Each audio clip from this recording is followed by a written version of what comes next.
कूटनीति करने वाले लोगों को तो मन करता है कि क्या से क्या कह दें। लेकिन साथियों, बिहार में चारों तरफ, बिहार ही नहीं बल्कि पूरे देश में चारों तरफ बस एक ही चीज का चर्चा हो रहा है, पूरा गहमा गहमी का माहौल है कि बीएड को प्राथमिकी से बाहर कर दिया गया। साथियों, कक्षा 1 से 5 का जो ये मुद्दा है जिसमें बीएड को बाहर कर दिया गया, आज डीएलएड वालों की जीत हो गई, ये सुनने को मिल रहा है। साथियों, ये सिर्फ सुनने का नहीं है बल्कि उन तमाम शिक्षक अभ्यर्थियों के दिलों में आग लगाने वाली बातें हो गई है जो तमाम शिक्षक अभ्यर्थी संघर्ष करते थे। वो शिक्षा मंत्री साहब जो कहते थे कि आप जो पढ़ते हैं उसी में से तो पूछा जाएगा, तो उनके मुंह पर आज तमाचा है कि यदि उनको पहले से ये चीज पता नहीं थी तो वे लोग ऐसा नियम बनाते ही क्यों हैं जिसमें से बीएड वालों को भी मौका दे दिया गया। क्या हम बीएड वाले शिक्षक अभ्यर्थी ने गुनाह कर दिया? क्या अपने उच्च स्तरीय शिक्षा को पाने के लिए जो लड़ाई लड़ी, क्या संघर्ष करके आज बीएड तक यहां तक पहुंचे, सीटेट को पास किए, क्या हम लोगों का वो गुनाह था? ऐसे तमाम शिक्षक अभ्यर्थियों का तकदीर चुटकी बजाते आज बदल दी गई।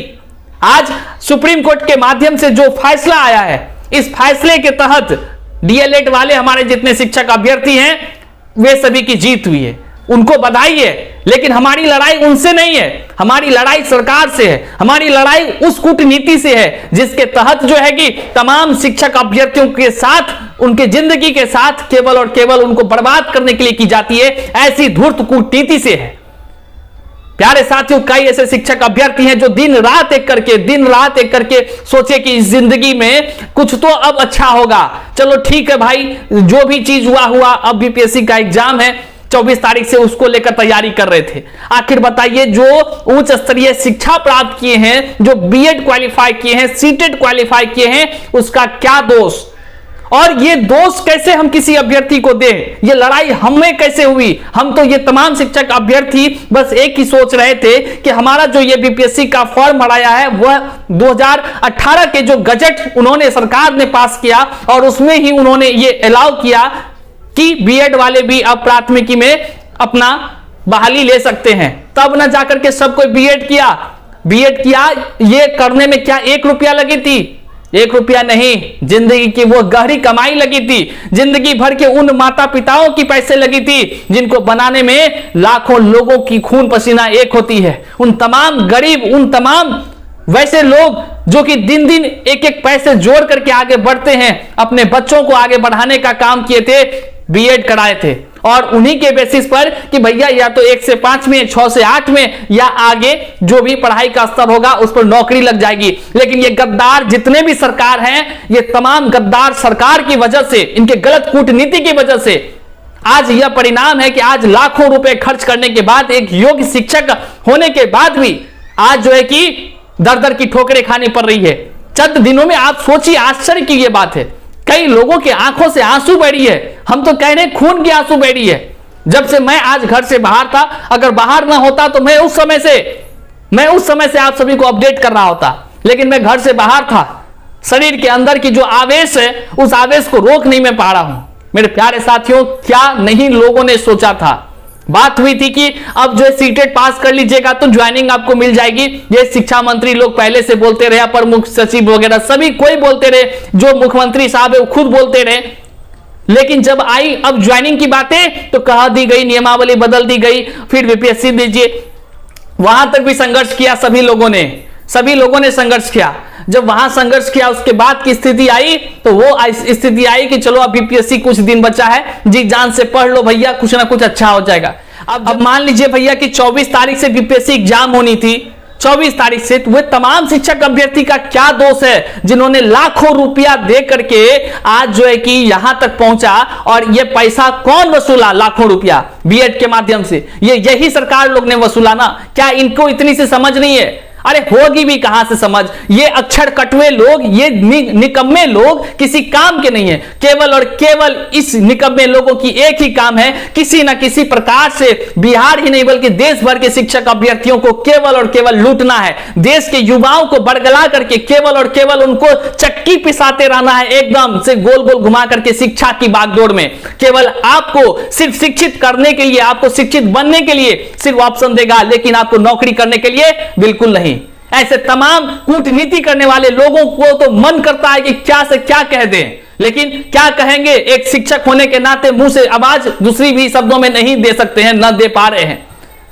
जिस प्रकार की खून की आग, जिस प्रकार की खून की आंसू आज जो है तमाम शिक्षक अभ्यर्थियों के बीच से निकलकर उत्पन्न और हमारे दर्द के साथ साथ हो गया है, आज अपने आप को एकदम असहाय महसूस कर पा रहे हैं।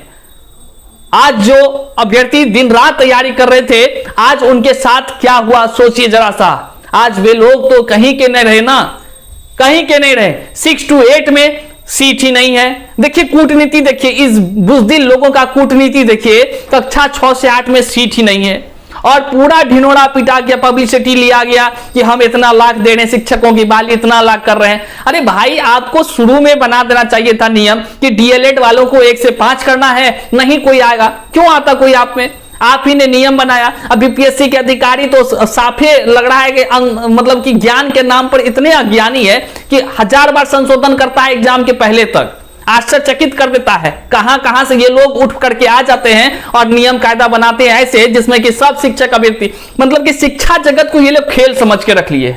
आश्चर्य है। आज बताइए, जिंदगी का वह दाव जब लोग जो है कि तमाम पुस्तकों, तमाम सेट ना जाने पटना में दिन रात महिलाएं, महिला शिक्षक अभ्यर्थी हो, पुरुष शिक्षक अभ्यर्थी हो, सब दिन रात लगा हुआ है, तैयारी करने में लगा हुआ है। दिन रात घर से बाहर कई महिला साथी अपने बच्चों को छोड़कर घर से बाहर वो तैयारी कर रही हैं, रो रो कर तैयारी कर रही थी। अब बताइए उनको कितना बड़ा ये झटका महसूस हुआ, उनको क्या लगा। अब उनके लिए 1 से 5 में कोई जगह ही नहीं। और ये जो पैसा लेकर फॉर्म भरा लिया, करोड़ों रुपया का धंधा किया, इनका क्या होगा? तो भैया ये सब कुछ यहां इस देश में जो है कि भगवाने भरोसे पे है। केवल और केवल युवाओं के नाम पर इस देश को गुमराह करने की कोशिश की जाती है। केवल युवाओं को यह बोला जाता है कि युवाओं का यह देश है, युवाओं के बल पर ही यह देश आगे बढ़ेगी। लेकिन आप विश्वास रखिए, बोलने वाले उस बुजुर्गों के बीच में कोई युवा नहीं होता है साथियों, कोई युवा नहीं होता है। क्यों? क्योंकि युवाओं को केवल रटन प्रणाली पर काम करने के लिए कही जाती है, केवल रट्टू मार बनाया जाता है कि भैया आज हम ये लेंगे, आज हम वो लेंगे, आज आप ये तैयारी करो। जब हम लोग कर रहे होते हैं तो उस समय जो है कि उनके समझ में ये नहीं आता है कि क्या इनके जिंदगी की तैयारी क्या जो होनी चाहिए, जिंदगी की रूपरेखा, क्या जिंदगी का भविष्य एक दिन एक क्षण में बदल दी जाएगी। सुप्रीम कोर्ट खुलती है, 11:10 15 मिनट होता है और जजमेंट निकलकर सामने आता है भैया कि ये पूरा देश में लागू हो जाएगा। अब उच्च न्यायालय का ये मामला है, सुप्रीम कोर्ट का मामला है, कुछ कह भी नहीं सकते हैं। लेकिन अगर तमाम युवाओं की जिंदगी के साथ ये खिलवाड़ है तो ये तो सबसे बड़ा, ये संसार में इससे बड़ा और निंदनीय कुछ नहीं है कि बिना तथ्यों के आधार पर नियम को बनाना और उसी नियम को चंद मिनटों में उड़ा देना। खैर, तमाम शिक्षक अभ्यर्थियों का आज काफी बुरा हाल है।